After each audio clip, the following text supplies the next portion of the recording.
wanted to say a little bit about Vince Davis, who has been my attorney. My case turned out to be a little more severe than what we had all realized it was. And with that being said, he is a attorney who goes above and beyond and is the cream of the crop, in my opinion, with what he does and how he does it.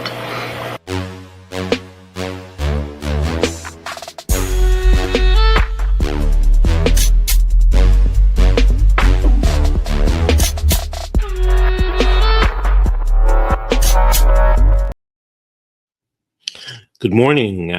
This is how you should prepare to testify at any CPS hearings, the do's, don'ts, and my interpretation of the Jerry Spence method.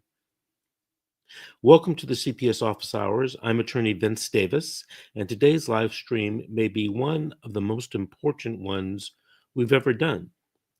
Whether you're facing a detention hearing, a jurisdictional trial, a dispositional hearing, or even a 6-month hearing, or that dreaded 2-6 termination hearing, if you and your lawyer plan to have you testify, how you show up on the stand can decide your future and the future of your children. So today's topic is how to prepare to testify at any CPS hearing, the do's and don'ts, and the Jerry Spence method of witness preparation. Let's get started. Part 1. Why testifying in CPS court is different. Juvenile court judges see hundreds of parents each year. You must stand out. The judges watch your tone, your posture, your attitude, your body language, your facial expressions. The court, in my opinion, isn't looking for perfection. It's looking for the truth, your insight, and, most importantly, your credibility. There was one thing that I learned from attending the Jerry Spence Trial Lawyers College almost 20 years ago, and that is the most powerful testimony is truthful and emotionally authentic, not scripted. Part 2. The emotional minefield. Why it's normal to be nervous, angry, or scared. CPS will try to provoke you. The court will use your emotional reactions either for you or against you. Things that you should do. Center yourself beforehand. Breathe, pray, journal, ground yourself. Speak slowly and from the heart. Don't lash out. Don't ramble. Don't interrupt the judge or the attorneys who are speaking.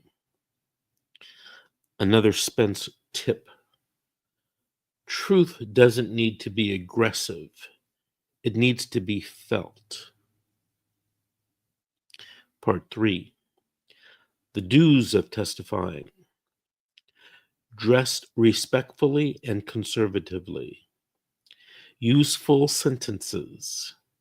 Make eye contact with the judge. Practice, but don't memorize. Own your story, even the hard parts. Here's a quote from Jerry. The first things a witness must be is real. The second is honest. Let me give you an example. Yes, I missed visits. I was struggling with depression. I'm now in weekly therapy and haven't missed a visit in 3 months. Not too long ago, my client testified that, yes, Your Honor, I tested positive 3 months ago. Jerry used to say, recognize your weaknesses and embrace it, love it, stroke it, and own it. Part 4, the don'ts of testifying. Don't over-explain, just answer the question. Don't argue with the CPS attorney or the minor's attorney or the judge. Don't downplay your past. Embrace it. Don't use absolute like never or always. Don't shift the blame. Own it and accept it. Here are some courtroom danger words.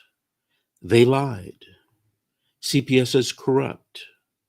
I didn't do nothing. A Spence reminder. The moment you lose control of your emotions, you give away your power.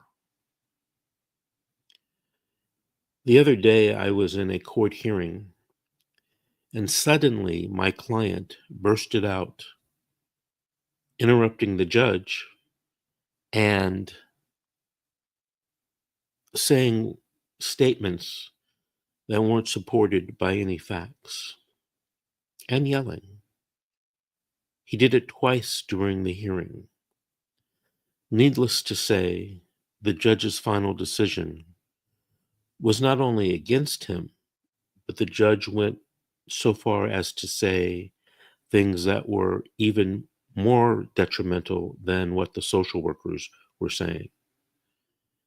Making a bad impression in front of the judge in the courtroom is not a good strategy.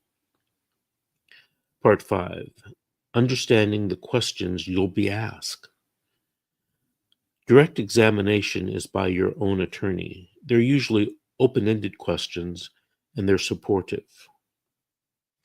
Cross-examination is usually by the CPS attorney or the county counsel or the minor's attorney, and sometimes maybe by the judge. These questions can be confrontational and narrow and ask you to be very specific. Common questions are, why didn't you finish your services?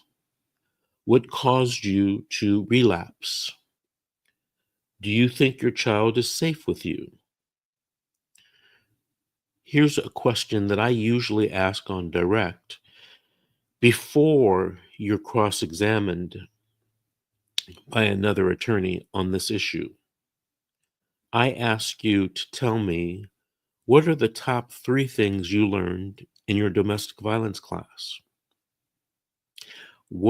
How do you implement those things, or how have you implemented those things in your personal life?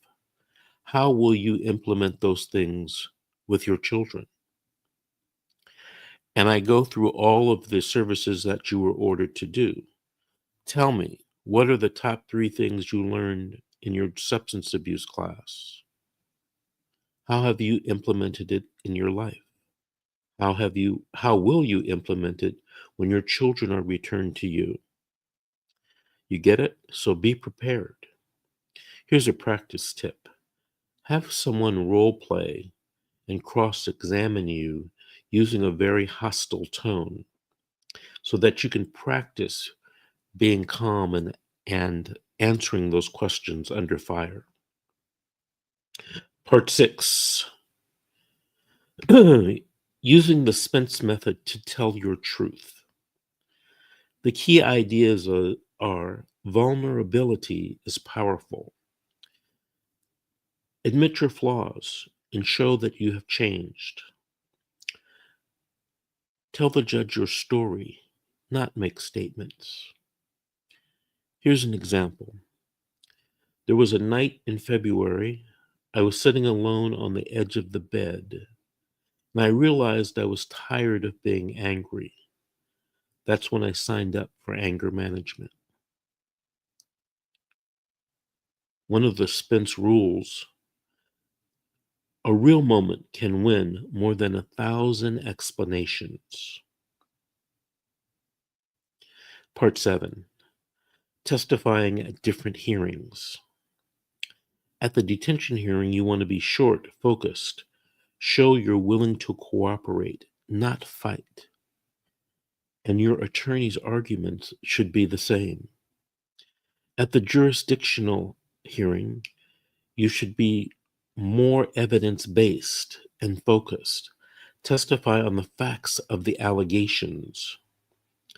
At the disposition hearing, testify to change, progress, and readiness. At the review hearings, emphasize compliance and parental insight. At the 2-6 hearing, focus on emotional bonds, the child's well-being, and alternative plans. These should be the focus of your testimony and the focus of your attorney's questions and arguments. Part 8, after testimony, staying calm and strategic. Don't react to the judge's body language or questions. Don't react to the questions of the other attorneys or the arguments by the other attorneys. Leave the courtroom calmly. Debrief with your attorney. Get the transcripts if you feel misunderstood or misquoted. Here's another Jerry Spence insight. The truth carries weight when the speaker no longer fears its consequences. The truth carries weight when the speaker no longer fears its consequences. Think about that. Here's my final statement on this issue. If you're preparing to testify in a CPS hearing, don't just write your truth. Prepare to live it on the stand. Practice with your attorney or call me and we can practice together. I'm Attorney Vince Davis. Stay powerful, stay grounded, and we'll see you in court. Before we end these office hours today, let's take some questions for the comments. Not very many questions this morning, so if you have questions, go ahead and post it. From Facebook, we have Christina Reynoso. It was hard. I did complete the parenting classes, though while my children were with their abuser, I did it, though. I appreciate your lives, Vince Davis. You are awesome. Thank you. Well, thank you, Christina.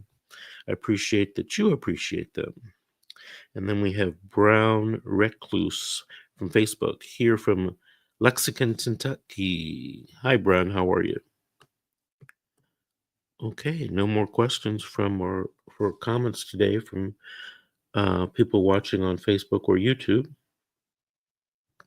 So stay strong, stay safe, and we'll see you tomorrow on office hours at 6:30 a.m. Pacific Standard Time.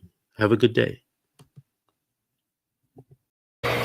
Vince has been an angel, I believe, in my opinion, for me and my family.